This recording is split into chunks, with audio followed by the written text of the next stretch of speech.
درود شنوندگان گرامی، گفتارمان را از سلسله خوانش ادبی آغاز می‌نماییم.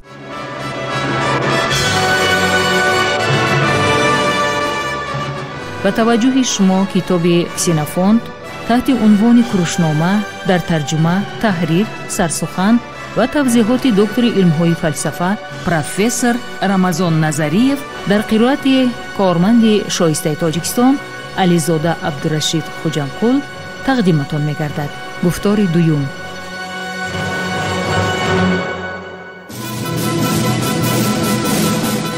سلسله مذکور با هدایت و دستگیری اساسگزار صلح و وحدت ملی پیشوای ملت پرزیدنت جمهوری تاجیکستان محترم امامعلی رحمان به چاپ رسید.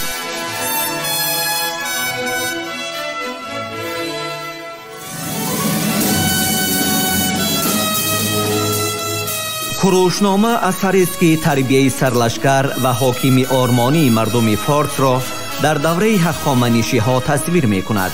آن همچون رمانی تاریخی، ترجمه حالی و دستورنامه اداره کنی و راهبری تعبیر می شود.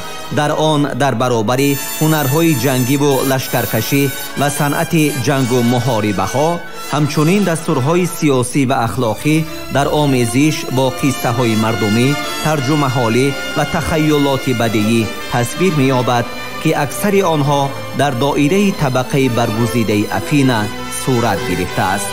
همچنین کروشنامه درباره خصلت و سیرت کوروش بزرگ معلومات می‌دهد.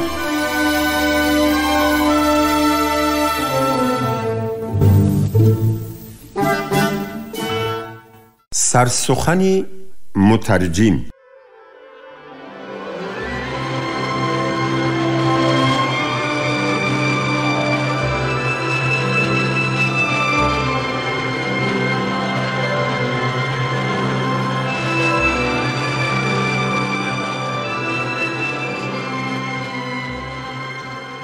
با یک چند جنبه این مسئله متوجه می شویم. قسمت اولی آن به تحقیق نقش راهبری دخل دارد. کسینوفونت تاکید می کند که راهبری آدمان از جانب اشخاص دیگر کار دشوار است، اما در فعالیت های کروش به اثبات می رسد که اگر آن را در دایره دانش‌های خاصه اداره کنی مطابق سازند کاملا امکان پذیر خواهد بود. همین طریق در رویاروی ما شخص با نام کروش قرار می‌گیرد. فرمانبرداری آدمان را در امپریای بزرگ و گوناگون فرهنگ به دست آورده است و آن اطاعتکاری اختیاری است که به امید پسند آمدن به پادشاه اساس می یابد و از جانب دیگر از سبب قابلیت به هراس انداختن و به حیرت آوردن رقیبان و تا به بی‌فعالیتی رسانیدن آنها به چنین نتیجه رسیده است.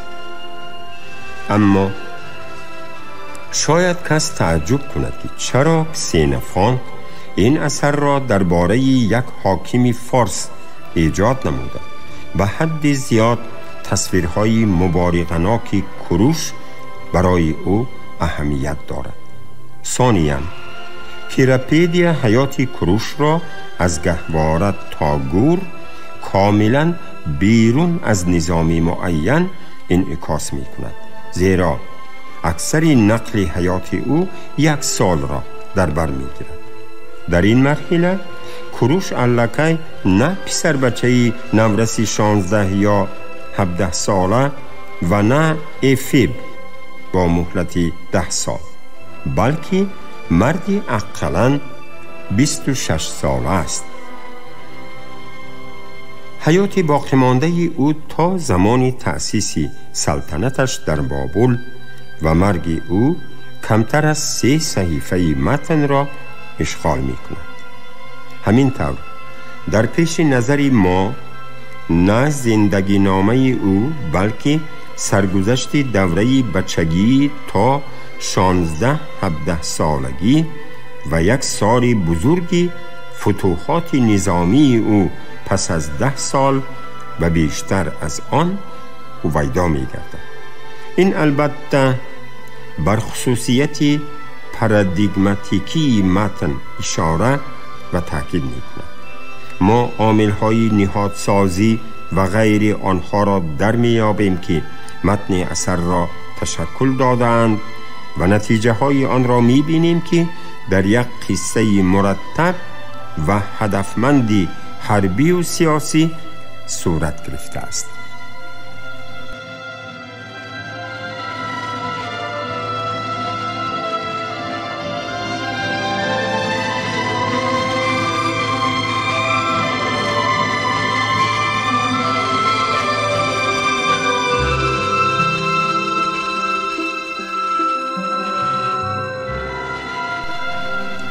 عجابت سیوم در خاتمه یافتن کیراپیدیا به نظر می رسد.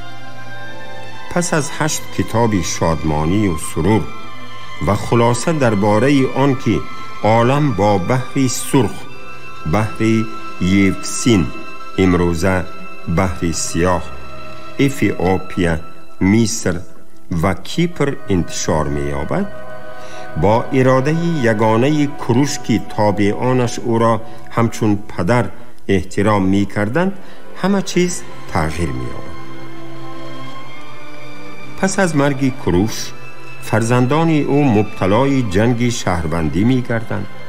در شهرها و میان خلقهای امپیریا شورش و اسیان خروج می کنند و در همه جا نظام و ترتیب ویران می گردند.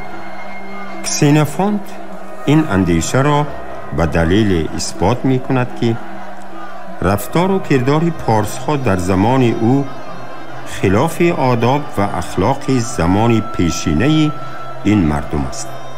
بعضا در اثر سخن درباره رفتار کاملا متضاد می رود.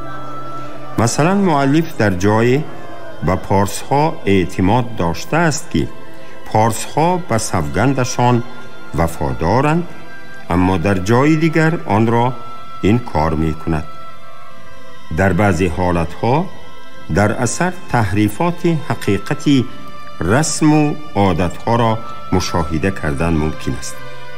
مثلا در عادت قدیمه پارس ها طبق تصویر کسینوفونت در یک روز فقط یک بار غذا خوردن آنها نشان داده شده است، در حالی که در مأخذهای دیگری در بالا ذکر شده از سحر تا بیگاهی خوراک خوردن پارس ها ذکر می شود.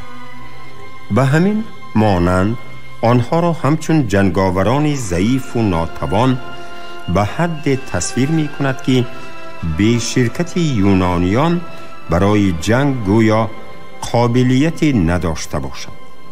به همین معنی کسینوفونت عالم کروش را در محدودیت تاریخی پارس ها نگاه داشته، قابلیت نمونه پیشوا بودن او را در مقابل اعتراض و شکایت هایی که طبق آن گویا شاه پارس برای خواننده یونانی نمونه شده نمی تواند دفاع می کند.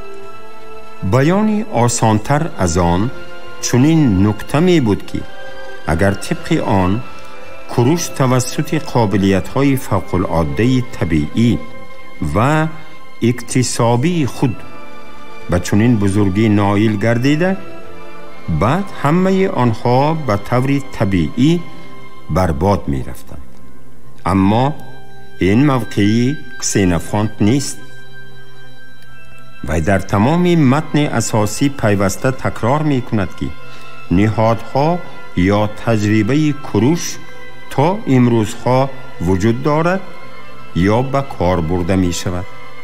نه تنها عالم کروش بلکه عالم آفریده کیراپیدیا یعنی زمان حیات کسینوفونت با هر راه و واسطه از ویژگی پارسی حفظ می گردد، هرچندی که او در اعتراف فارس بودن کروش علاج نداشت.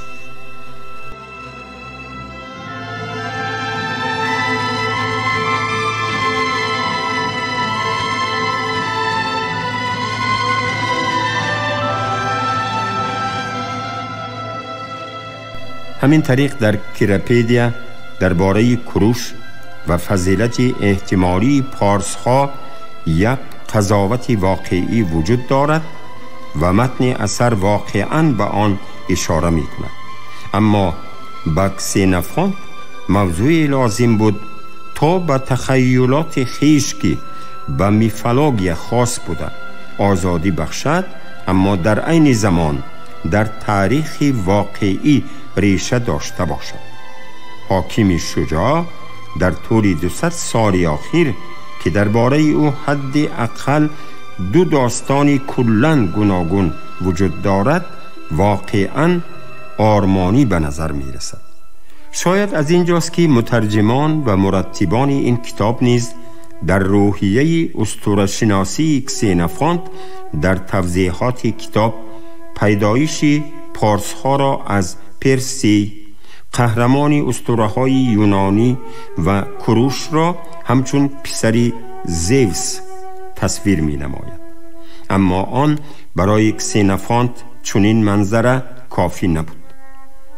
برای انجام دادن لایحه خیش کسینفانت باید باوری حاصل می کرد که اولا حاکم باید یک مرد دارای دستاوردهای برجسته باشد و ثانیاً خود او نیز درباره ویژگی‌های فرهنگ فارس که تفکر یونانیان آن دوره را تسخیر کرده بود اطلاع داشت و درباره آنها ابراز نظر نموده خاطره هایش را نسبت به شخصیت کوروش که در مقدمه اثر افاده یافته‌اند می‌خواست با عقیده های پیشوایی کوروش سازگار نماید. البته لحظه های زیاد در کیراپیدیا تخیلات مؤلف آن است. قسم زیادی آن از قصه و محاوره ها عبارت بوده چیزی واقعی تر از نمایشنامه تاریخی نطق فوکیدید یا مکالمه سقراطی در آن بودن نمیتواند. اما اگر فرض کنیم که این همه ساخته باشد آن منطقاً معنا ندارد، زیرا که اثبات مطلب امکان ندارد که مؤلف با نقل کردن فعالیت یک شخصیت تاریخی که اگر به کار واقعاً انجام گرفته یا به آن چیزی که باور داشته باشد یگان ارتباطی ندارد، کدام حقیقت تاریخی را نوشته می تواند. پس تصویری وضع فارس در حالتهای خودسرانه باشد هم، اما از حقیقت تاریخی آن بیرون نبرآمده است.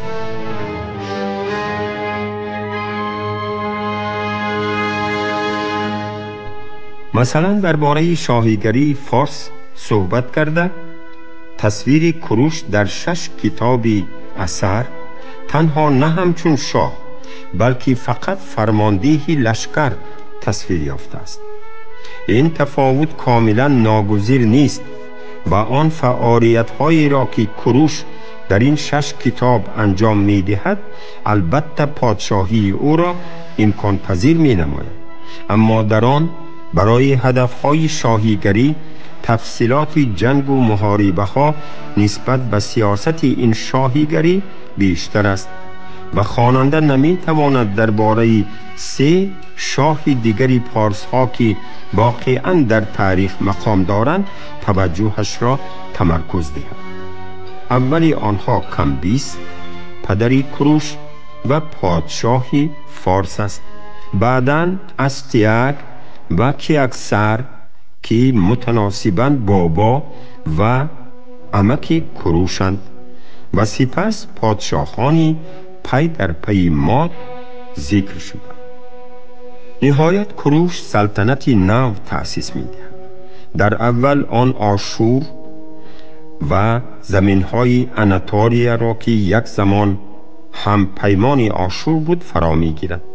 بعدتر ماد مهر او هنگام ازدواج با دختری کیاکسار، فارس با میراث پس از مرگ کمبیس و سوزه در نتیجه مرگ بی فرزندی هم پیمان او ابردت پادشاهی سوزه را به دست می آورد با واقعیت تاریخی موافقت می کند، اما در اثر درباره محاربه‌های حربی که در نتیجه آنها زمین‌های خلق‌های گوناگون از سوریه تا اقیانوس هند استیلا می‌شوند و موافق معلومات تاریخی حدود آن تا به مصر پهن می‌گردد تصویر وجود ندارد.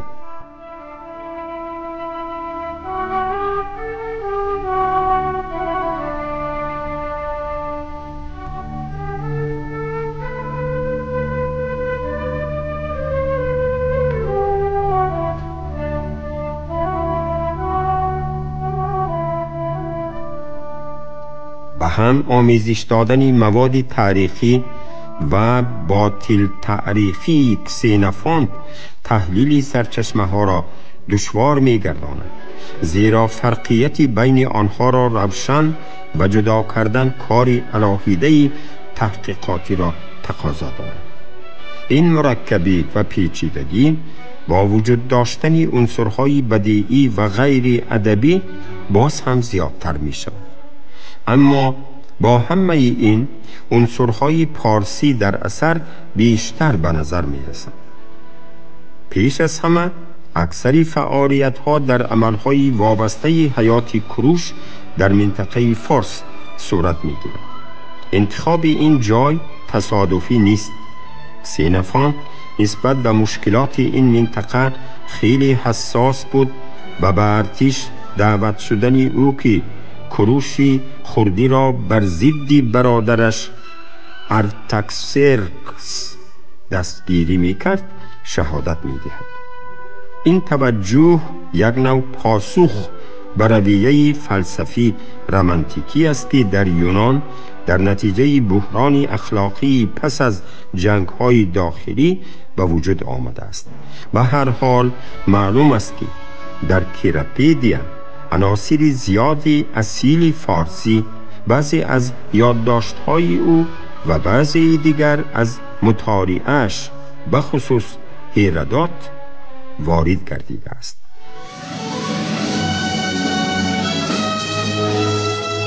کروشنامه اثری است که تربیه سرلشکر و حاکم آرمانی مردم فارس را در دوره هخامنشی‌ها تصویر می‌کند. آن همچون رمان تاریخی، ترجمه حالی و دستورنامه اداره‌کنی و راهبری تعبیر می شود. در آن در برابر هنرهای جنگی و لشکرکشی و صنعت جنگ و محاربه ها، همچنین دستورهای سیاسی و اخلاقی در آمیزش با قصه های مردمی، ترجمه حالی و تخیلات بدیعی تصویر می یابد که اکثر آنها در دایره طبقه برگزیده افینه صورت گرفته است. همچنین کروشنامه درباره خصلت و سیرت کوروش بزرگ معلومات می‌دهد. شما گفتار دوم را از سلسله خوانش ادبی از روی اثر کسینوفونت تحت عنوان کروشنامه در ترجمه، تحریر، سرسخن و توضیحات دکتر علم‌های فلسفه پروفسور رمضان نظریف در قرائت علیزاده عبدالرشید خوجمقول شنیدید. کارگردان شیرعلی نغزلی، صدابردار کریم جان حمیدزاده.